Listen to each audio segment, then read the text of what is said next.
imamul munawi a littafin faidul qadir a juz'i na 6 shafi na 457 shi yana cewa min khasa'is hadhihi al-umma tunda annabi ya ce Allah zai bayyana gare mu, wannan ya nuna khususiyya ce ga al'ummar annabi Muhammad, annahu ta'ala ya tajalla alaihim a filin hisabi.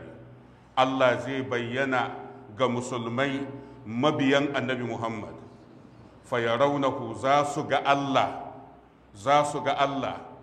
wa yasjuduna lahu, sai su faɗi su yi sujuda.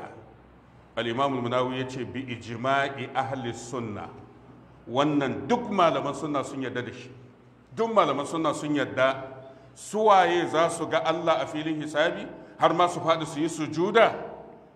al-imam al-munawi yace hususiyya ce ta al'ummar annabi Muhammad. Kaga kenan ya nuna cewar musulmai waɗanda ke bin annabi su ne waɗanda za su ga Allah tabaraka wata'ala su faɗi su yi sujuda. Sai aka ce to sauran al'ummomi fa, ai akwai musulmai a zamanin da annabawan farko. Sai ce wa fil umami sabiqati ihtimalani, game da sauran al'ummomin nan an samu sabani, amma game da al'ummar annabi Muhammad wannan babu sabani.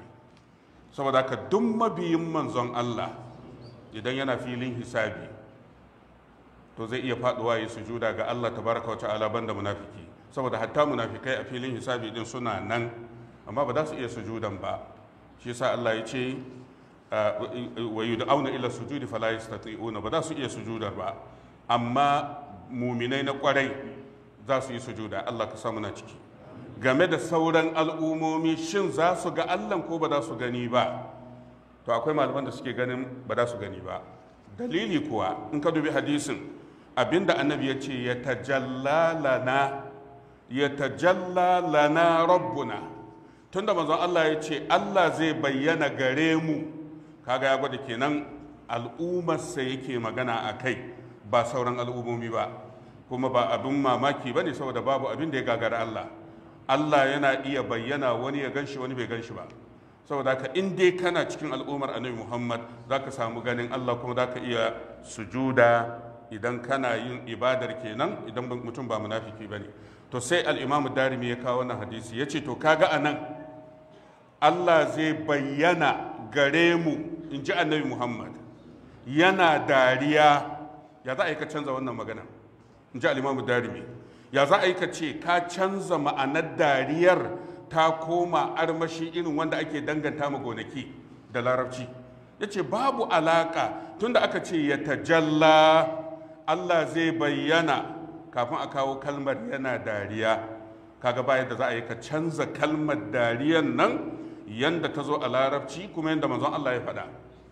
Saboda ka babu shakka dariya siffa ce ta Allah subhanahu wa ta'ala, kuma Allah yana yin ta ga bayinsa waɗanda ya yarda da su. Saboda haka ba kowaye Allah yake dariya gare shi ba, sai wanda Allah ya yarda da shi. To sai ya sake kawo hadisi na biyu, hadisin Laqit bin Sabira al-Uqayli, wanda shi ma mun karanta shi a baya. Laqit bin Sabira, waɗanda suka bakunci annabi daga ƙasar Iraq, don mutanen kudancin Iraki ne, suna zama a kewayen birnin al-Basra, wanda tsakaninta da Madina ya kai kilomita 200,000 da 'yan kai, kilomita 200,000 da 'yan kai.